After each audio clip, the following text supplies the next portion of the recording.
l'éducation.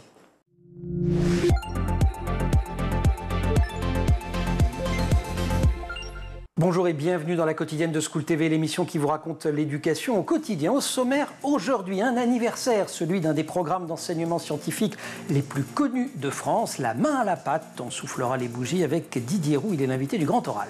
Dans l'Anti-Sèche, on réveille notre culture générale cette semaine sur les Gaulois. Question du jour. Vous puisez, comme moi, vos principales connaissances sur les Gaulois dans la lecture des aventures d'Astérix et Obélix. Que connaissez-vous vraiment des Gaulois? Réponse et explication dans moins de 10 minutes avec Dominique Garcia. Et puis enfin, notre rendez-vous hebdomadaire avec Sandra Ferreira.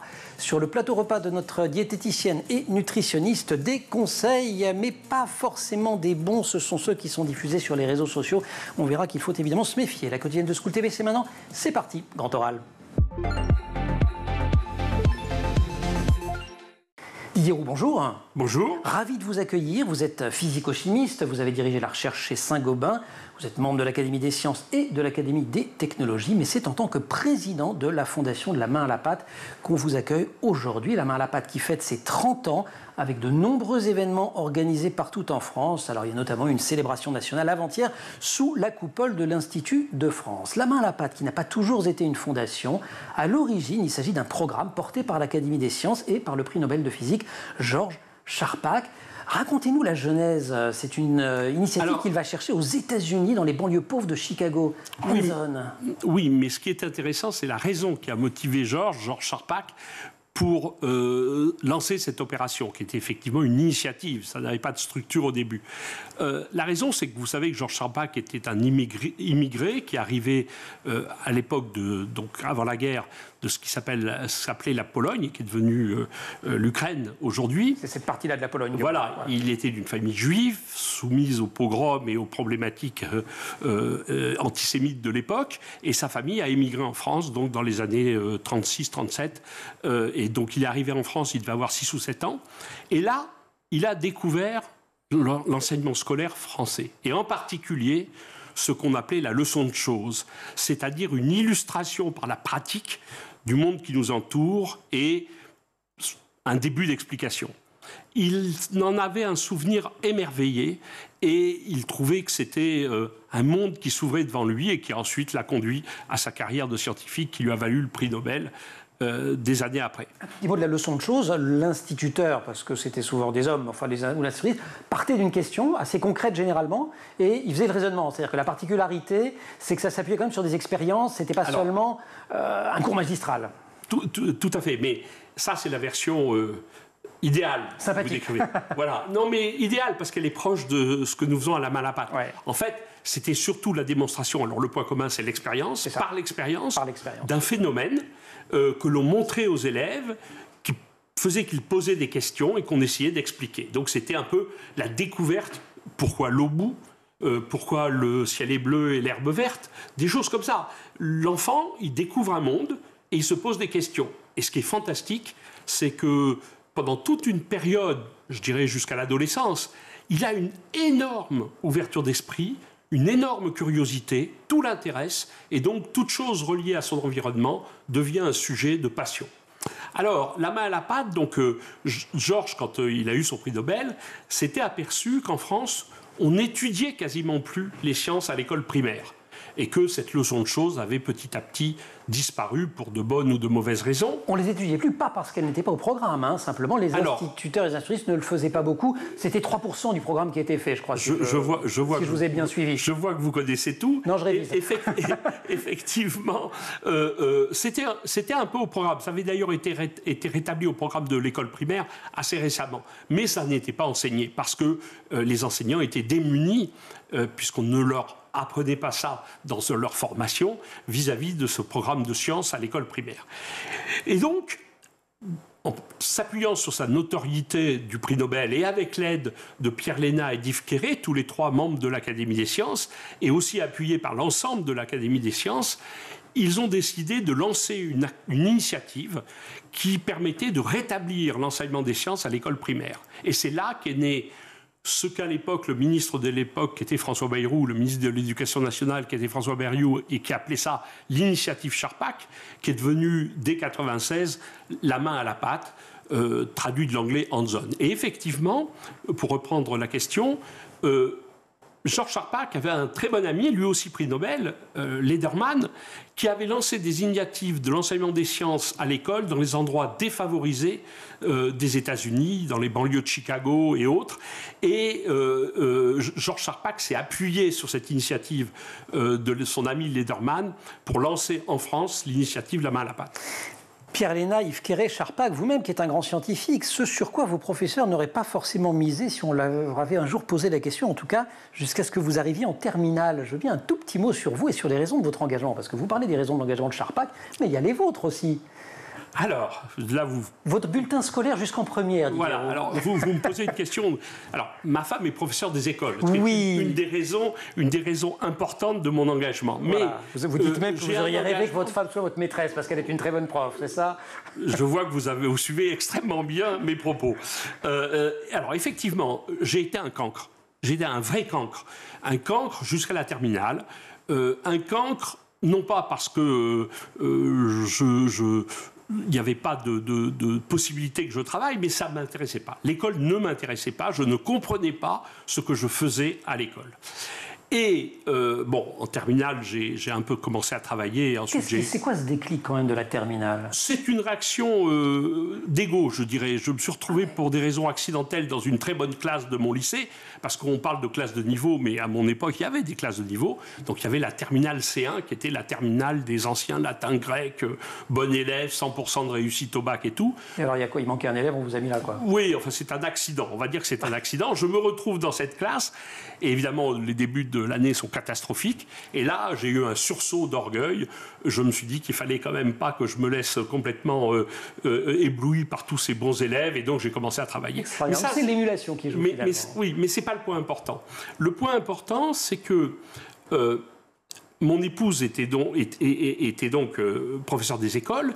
Et en fait, elle est tombée dans une classe toute jeune, comme jeune institutrice, de Guy Brousseau, qui était professeur de mathématiques à Bordeaux et qui était l'un des chercheurs, il y en avait deux en France importants, qui cherchaient sur les méthodes pédagogiques en mathématiques qu'on appelait des méthodes d'investigation. C'est-à-dire des méthodes où vous impliquez les élèves au questionnement, on reprend la leçon de choses, au questionnement et à la recherche de la solution. Et je la voyais comment elle travaillait. Et j'étais effectivement admiratif de la façon de ce qu'elle faisait. Et c'est effectivement pour ça que je dis souvent que j'aurais aimé avoir ma femme comme maîtresse, parce que effectivement, me connaissant, si j'avais eu des cours de ce type, j'aurais été probablement moins cancre que je ne l'ai été. Et je me permets de surligner, c'est ça la différence entre la leçon de choses et ce que fait La main à la pâte, c'est que les expériences, cette investigation, elle est menée par les élèves. C'est pas l'instituteur ou l'institutrice, le professeur des écoles, comme on dit aujourd'hui, qui raconte l'histoire, quoi. Eh bien, vous avez tout à fait raison. Ça fait partie de ce qu'on appelle les méthodes actives. Et l'important, c'est que les enfants participent. Et c'est ça qui déclenche quelque chose qui est indispensable dans l'éducation, c'est-à-dire la motivation d'apprendre. Je finis à partir du moment où l'enfant est partie prenante du questionnement et de la réponse. Il n'est que partie prenante. Il ne trouve pas la réponse du ciel. Ça ne tombe pas du ciel, ce qu'il trouve. Mais il construit un raisonnement pour trouver une partie de la solution. Il se sent concerné, donc motivé, donc il a envie d'apprendre et apprendre plus. Et on n'a pas besoin de le mettre en terminale C1. La méthode de la main à la pâte, elle est résumée par le nom même de ce dispositif. C'est l'idée d'initier les enfants à cette méthode scientifique, notamment en faisant des expériences. Il y a plusieurs étapes. C'est questions, hypothèses, expérimentation, observation, discussion, solution. Vous-même, quand vous étiez chercheur, je parle au passé parce que vous faites un poil moins de recherche maintenant, mais c'est exactement ce que vous faisiez en labo. Alors, c'est ce qu'on appelle la démarche scientifique, historique, qui est une démarche qui consiste à avoir une sorte de raisonnement par étapes qui vous conduit du questionnement à la réponse. Ce qui est intéressant aussi, c'est que ça n'est pas propre à la science. Bien sûr, dans le cas de la science, elle est rigoureusement établie, utilisée et mise en œuvre. Mais quand on regarde, toutes les autres disciplines ont leur façon à elles de faire ce type de démarche, c'est-à-dire d'une logique d'apprentissage et de découverte pour ce qui est de la recherche des choses qu'on ne connaît pas, et pour ce qui est de l'éducation, des choses par les enfants que l'on connaît déjà, mais que eux ne connaissent pas. C'est pour ça qu'il y a un point commun entre la démarche scientifique et l'éducation, parce qu'on peut éduquer à travers quelque chose qui ressemble à une démarche scientifique. Démarche scientifique, celle des archéologues par exemple, notamment ceux qui font des recherches sur la Gaule à travers un certain nombre d'artefacts qu'on peut retrouver, puisque comme vous l'aurez compris, il n'y avait pas de langue gauloise gravée, donc il fallait bien chercher d'autres traces. C'est le cas de Dominique Garcia et c'est l'anti-sèche. On révise les Gaulois, ça vous va? C'est un peu notre séquence la main à la pâte à nous. Parfaitement. L'anti-sèche.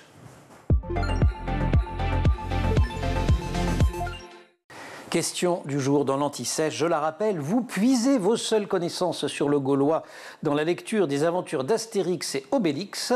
Que connaissez-vous vraiment des Gaulois? Dominique Garcia, bonjour. Bonjour. Vous êtes, je le rappelle, archéologue, historien, professeur des universités et président de l'INRAP, l'Institut national de recherches archéologiques préventives, auteur dans la collection À l'œil nu, Histoire de CNRS Éditions, de cet ouvrage intitulé Les Gaulois. Alors, moi, avant de vous lire, j'avais Astérix et Obélix. Je sais des choses? Bah oui, parce qu'en fin de compte, Uderzo et Goscinny, eux, avaient un aussi de manuel scolaire. Ils avaient vu la place qu'occupaient les Gaulois dans notre histoire. Et donc, ils avaient recueilli comme ça quelques informations. Le banquet, à la fin de chaque album, il existait en tant que tel. Les druides, etc. existaient. La potion magique, c'est la potion magique. Potion. Mais pas tant que ça. Pas tant que ça, parce que les Gaulois rencontrent un nouveau breuvage qu'ils ne connaissaient pas auparavant. C'est le vin qui vient de la Méditerranée. Ça crée des petits effectivement, et le grand chaudron de potions magiques n'existait pas, mais des grands vases pour boire le vin en communauté lors de banquets, ça on les a retrouvés. Donc, le village ou le camp avec des barrières en bois, par exemple. Alors, il y a des éléments de ce type-là. Ça n'existait pas, mais vous avez une explication à leur erreur. Alors, peut-être que ce qu'on doit effacer dans Astérix Obélix en premier lieu, c'est le paysage. C'est ça. Parce qu'en fait, le dessinateur, vu qu'il n'avait rien d'autre que les personnages, mettait des forêts, d'où les sangliers, etc. Et ça, c'est une pure invention des deux, du scénariste et du dessinateur, pour, en fin de compte, combler le vide des connaissances archéologiques, qui aujourd'hui, grâce aux travaux des archéologues qui suivent en fin de compte l'aménagement du territoire, on a pu restituer une Gaule qui était largement déboisée, mise en culture, avec des productions de métaux, etc. Tout ce qui, en fin de compte, a attiré la convoitise des Grecs et des Romains. Et oui, c'est ça. C'est pour ça que la Gaule se faisait envahir. Cette histoire, que Goscinny et Uderzo, dont Goscinny et Uderzo s'emparent chez les connaissances à l'époque. Ce qui est assez amusant, c'est que j'ai appris en vous lisant aussi que quand on lit Astérix et Obélix de maintenant, les auteurs qui ont suivi intègrent des découvertes plus récentes. Bien entendu, il y a eu l'affaire du torque, qui est un élément de pouvoir. Le torque, c'est quoi? Le torque, c'est un collier rigide que portaient les chefs gaulois. Il y a eu des découvertes récentes à Lavaux, près de Troyes, notamment d'une tombe d'un chef gaulois avec un torque. Et on le retrouve ensuite, y compris dans le titre d'un album. Donc aujourd'hui, les spécialistes continuent à suivre l'histoire. À retrouver les éléments. Au moment où Goscinny et Uderzo créent le personnage d'Astérix, ça fait pas si longtemps que ça, au regard de l'histoire du moins, qu'on parle des Gaulois dans les manuels scolaires. Jusqu'à la Troisième République, ils n'ont pas une place très importante. Et Vercingétorix, personne ne sait qui c'est. Alors, sous l'Ancien Régime, en fin de compte, ce qui est écrit, c'était l'histoire des rois, et pas l'histoire du peuple. Et il a fallu, en fin de compte, la Révolution pour qu'on essaie de construire une histoire du peuple français, et donc d'essayer d'en retrouver l'origine, et en l'occurrence, de prendre les Gaulois comme socle à cette histoire des Français. Et donc, à partir de ce moment-là, on n'écrit plus une histoire des rois, mais une histoire de la France. Et la France, on fait commencer l'histoire de France au premier texte, et donc à ceux qui évoquent nos Gaulois. Et si je parle de la Troisième République, la fin du 19e siècle, c'est qu'on est juste après la défaite cinglante de 1870, et il y a cette idée dans l'école républicaine, et l'école de Jules Ferry ou de Ferdinand Buisson encore plus, dont on parle beaucoup aujourd'hui, il faut fabriquer des héros. Bien entendu. Il faut rendre sa fierté à la France, et c'est là où on se dit tiens, Vercingétorix, ça va être pas mal. Voilà, c'est une fonction politique. C'est le perdant qui est magnifique. C'est Poulidor, c'est le perdant magnifique. Exactement, c'est celui qui est capable de fédérer les populations et de montrer on peut résister. Voilà, c'est le résistant. Et on s'intéresse aussi à la place des antiquités nationales dans l'éducation. Et oui, on essaie là aussi de meubler cet espace national grâce à des fouilles à Alésia, à Gergovie, grâce à la construction à Saint-Germain-en-Laye d'un grand musée d'antiquité nationale. On ne s'intéresse plus au passé des Romains, des Grecs et des Égyptiens. On commence à se bâtir une histoire, à essayer de la réifier, de prendre des objets, et donc d'où la mise en place de cette archéologie nationale. Dominique Garcia, merci beaucoup. Les Gaulois, c'est dans la collection À l'œil nu, Histoire de CNRS Éditions, livre illustré par Jérémy Perraudot. On se retrouve une dernière fois demain, vous voulez bien? La question, la dernière de la semaine sur les Gaulois. Nous sommes en 150 avant Jésus-Christ. Quelle ville d'irréductible résiste encore à l'envahisseur? Ça vous rappelle quelque chose? Réponse demain. Didier Roux, président de la Fondation La Main à la Pâte. Tiens, un mot là-dessus, je dis Fondation La Main à la Pâte, c'est devenu une fondation en 2013, je crois, ou 2011 2011. C'est quoi la différence entre un programme porté par l'Académie des sciences et une fondation? D'un mot. Donc, l'initiative, c'était en fait de la bonne volonté de gens, certes, des grands scientifiques, mais qui n'avaient pas de structure juridique. Donc, en 2011, sous l'impulsion en particulier de Pierre Lénard, il a été créé une fondation qui a une structure juridique, une fondation de recherche et d'éducation, dont l'objectif est effectivement d'aider à l'éducation en sciences. Donc ça a aidé à structurer. Voilà. Et alors, non seulement, mais ça fait quelque chose de très important qui nous manque tout le temps, c'est-à-dire de récolter des fonds. Parce que nous ne sommes pas une grosse structure, on a une trentaine de personnes en centrale, et puis nous avons des réseaux que nous animons, mais ça demande un peu d'argent. Et donc, au départ, cette fondation a bénéficié de ce qu'on appelait les PIA, les plans d'investissement d'avenir, ce qui nous a permis de créer, entre autres, le réseau des maisons pour la science, qui se retrouve partout en région. Et cette structure juridique permet aussi, de façon défiscalisée pour les gens qui veulent donner un peu d'argent. C'est le moment où Didier Roux vous demande des sous, je vous le dis tout de suite. C'est le moment où vous allez faire des économies sur vos impôts et faire une belle action. Voilà, je le fais bien. Vous avez compris que c'est le nerf de la guerre. Et donc, il nous faut effectivement de l'argent pour mettre ça. Parce que tout ce que l'on propose est parfaitement gratuit. Ces maisons pour la science, puisque vous en avez parlé, je crois qu'il y en a 13 et que ça permet de toucher chaque année 8000 enseignants. Je boucle avec ce qui a été la stratégie de La Main à la Pâte dès l'origine. Ça a été de se dire, bon, on ne va pas former 12 millions d'élèves par an, on va essayer de former les enseignants, sachant que chacun voit défiler quand même quelques milliers d'élèves dans sa vie. Finalement, c'est comme ça qu'on fera des petits et c'est comme ça qu'on va essayer de porter l'enseignement scientifique à l'école primaire, dans une moindre mesure au collège, mais d'essayer de refabriquer ce socle. Et c'est exactement le principe, c'est-à-dire que l'idée, c'est qu'une structure de ce type, même plus grosse que la nôtre, ne peut pas former l'ensemble des élèves. Je vous rappelle qu'on est de l'ordre de 6 millions d'élèves en école primaire. Nous touchons aujourd'hui une fraction de ces 6 millions. Alors, pas une fraction ridicule, on touche environ 700 000 élèves par an. Mais ça reste petit par rapport à l'ensemble de ce qu'il faut faire. Et donc l'idée, c'est de passer par les enseignants, c'est-à-dire de les former pour pouvoir mettre ces méthodes actives en place dans leur classe. Mais justement, Didier Roux, 30 ans après, puisque La Main à la Pâte fête ses 30 ans, notamment grâce à La Main à la Pâte, il y a des progrès tout à fait notables, il y a des évaluations qui sont menées régulièrement de ce que vous faites et qui disent qu'en gros, ça marche très bien. Est-ce que c'est pas étrange que ça soit jamais devenu une politique publique à part entière? C'est pas que j'ai envie de vous retirer votre fondation, hein, mais alors, on se dit, si ça marche, si c'est vertueux... Alors, notre stratégie a toujours été, et on l'a dès le début eu un appui fort, de travailler avec le ministère de l'Éducation nationale et le ministère de l'Enseignement supérieur. Parce que vous l'avez compris, la structure de la Fondation La Main à la Pâte, comme la structure de l'initiative La Main à la Pâte, c'est une structure qui était, comme je le dis souvent, un pied dedans, un pied dehors. Un pied dedans l'éducation nationale et un pied dehors dans l'enseignement supérieur et la recherche, puisque au départ, les fondateurs étaient issus du monde de la recherche. Et donc, cette originalité qui consiste à faire éduquer par le monde de la recherche qui se fabrique, qui se fait, c'est une initiative qui n'est pas si facile que ça à mettre en place. Alors, je ne veux pas revenir sur les raisons pour lesquelles la réponse n'est pas qu'aujourd'hui 100% des professeurs des écoles utilisent de façon systématique des méthodes actives et un enseignement des sciences. On a fait des progrès. Les enseignements des sciences sont étudiés normalement par tous les professeurs des écoles. En déclaratif, 70% des horaires qui leur sont consacrés, et pas 100%, sont consacrés à la science. Ce qui est mieux que les 3% d'il y a 30 ans. Ce qui est beaucoup mieux que les 3% d'il y a 30 ans, mais avec beaucoup d'inhomogénéité.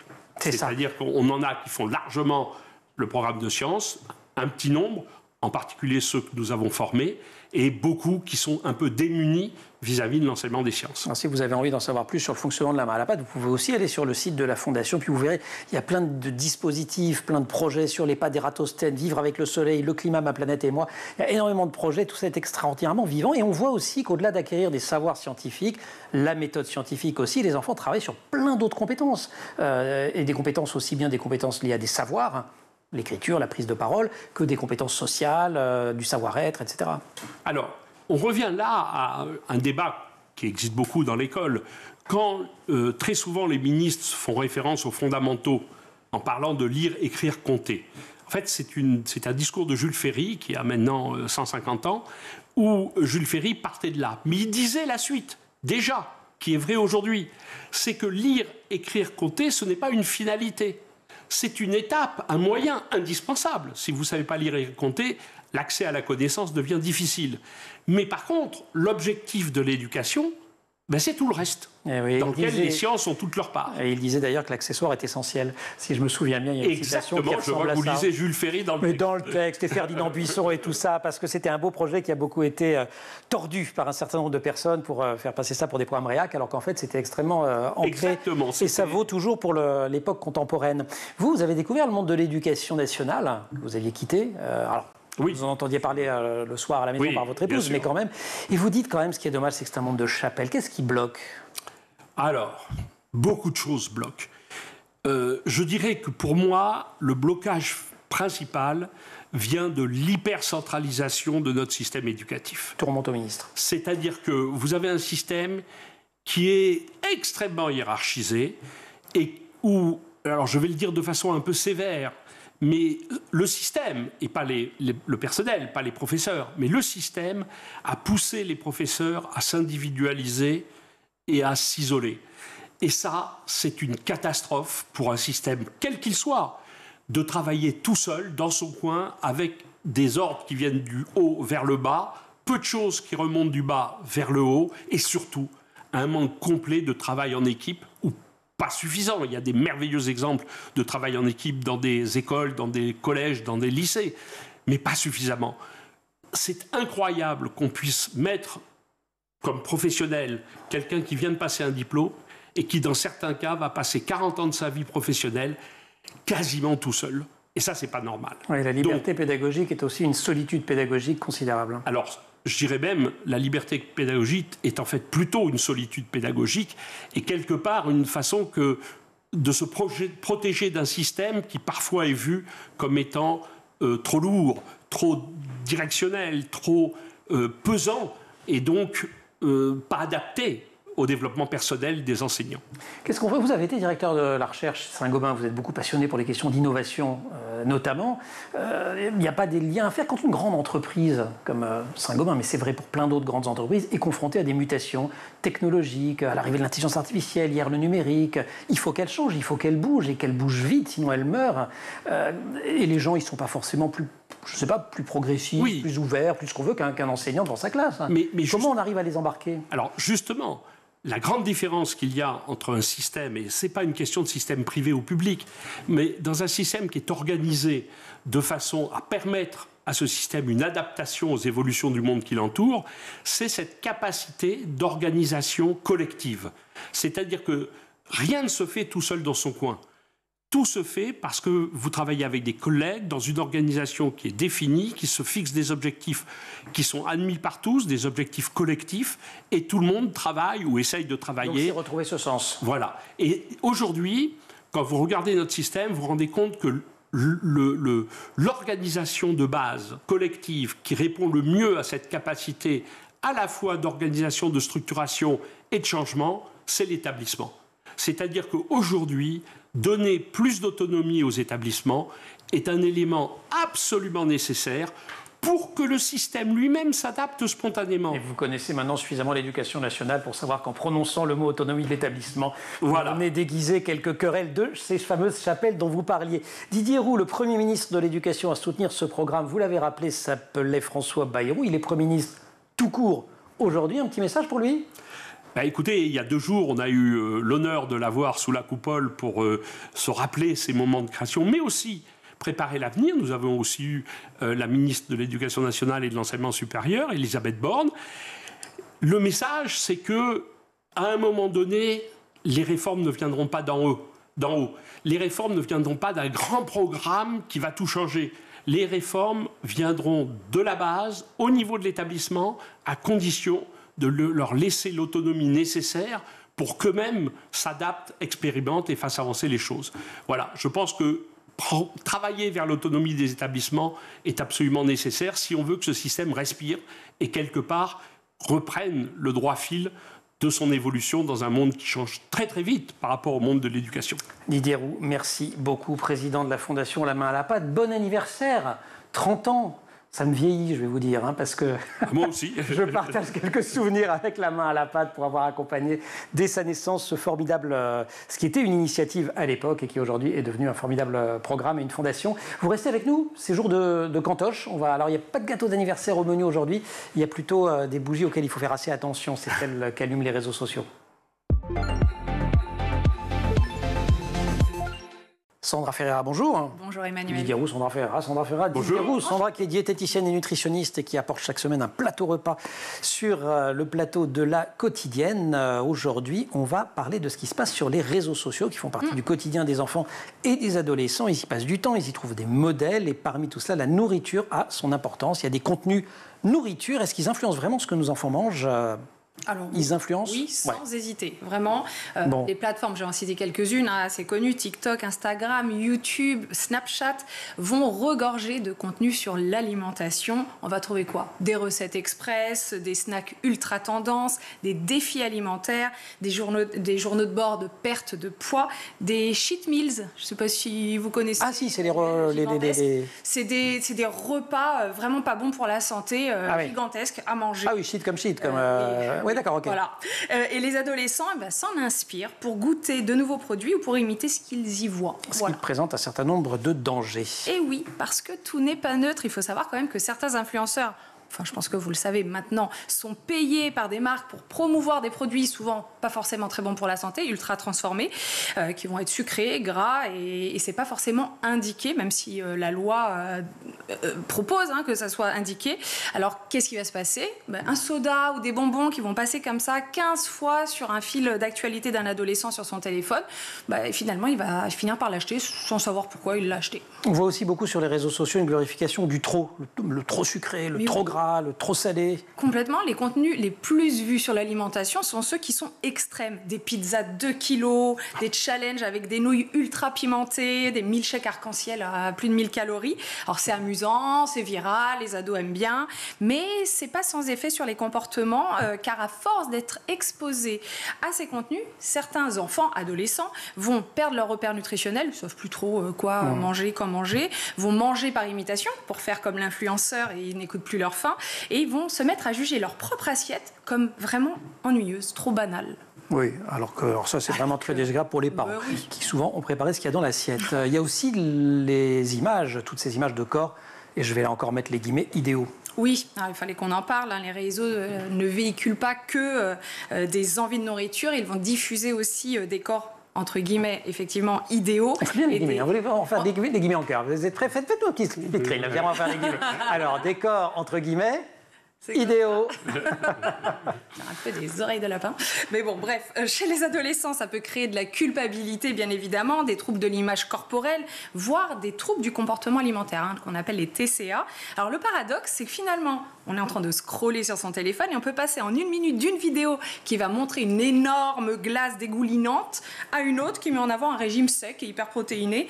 Et pour un cerveau en construction, c'est pas forcément très simple. Avec le retour en force, malgré là encore un tas de campagnes publiques et générales, des corps très minces, maigres. Très très minces. On appelait ça Pro-Ana à une époque. Là, on est sur le hashtag ou la tendance skinny.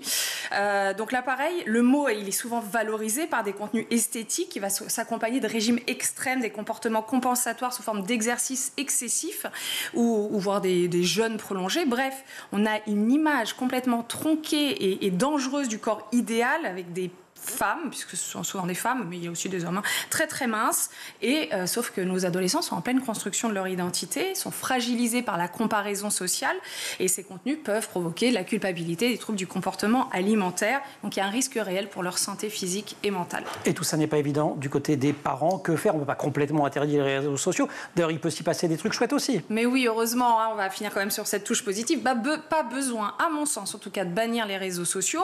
On vit dans l'ère du temps, et puis c'est comme ça. Mais on va dialoguer avec son enfant, on va décrypter ce que vos enfants voient, vous discutez avec eux sur ce qu'ils regardent, sans jugement, puis vous posez des questions. Est-ce que tu penses que cette recette est bonne pour la santé? Est-ce que tu crois que cette personne est vraiment comme ça dans la vraie vie? Parce qu'il y a aussi les photos un peu truquées, les filtres. On valorise toujours pareil les repas en famille, les vrais aliments, la cuisine maison. On propose des alternatives, puisqu'il y a des comptes inspirants, heureusement, où là, ils sont sains, ils sont ludiques et très bienveillants. Heureusement qu'ils existent aussi, ceux-là. Et puis, vous, chers parents, soyez toujours un modèle pour votre enfant. Votre propre rapport à la nourriture est un exemple puissant. Tout est dit. Non, c'est là où je ne vais pas vous faire dire cette préférée. Parce que j'ai parfois moyen de casser un petit peu l'ambiance. J'adore, j'ai senti. Sandra, on peut peut-être dire un mot du bouquin que vous venez de sortir, redonner le titre. C'est chez Vuibert, si je me souviens bien. Et effectivement, Vuibert du groupe Albin Michel. Et on hack notre métabolisme. 90 jours pour hacker votre métabolisme. Voilà. L'idée, c'est, dans la première partie, d'apprendre comment votre corps fonctionne. Et dans la deuxième partie, tout ça. Voilà, il y a le programme. Chaque jour, programme. Voilà, c'est super simple. Très simple. Et voilà, et donc c'est une autre chose à faire dans l'existence. Au lieu de regarder les réseaux sociaux, on lit des livres en général. Oui, on peut lire le livre de Sandra, on peut évidemment lire tout ce qui a trait à la main à la pâte. Il y a eu des bouquins, d'ailleurs Pierre Léna avait fait un bouquin sur la main à la pâte, une collection la main à la pâte. Oui, on avait fait une collection continue. On a fait récemment, une édition autour de 1, 2, 3 codé, de coder le numérique, mais on a aussi fait 2 volumes sur l'esprit critique, etc. Merci beaucoup Didier Roux et encore bon anniversaire. Merci aussi à toute l'équipe de l'émission. Laure Rodemont en maquillage, Marine Plantec et Dylan Coller à la préparation de l'émission. Marine en régie aujourd'hui avec Thibaut Goury-Lafont au son, Xavier Sanchez à la réalisation. Vous restez sur School TV, vous nous retrouvez nous en permanence sur Internet et sur les réseaux sociaux. Vous voyez, on peut y faire des choses intelligentes sur les réseaux sociaux. Vous nous retrouvez.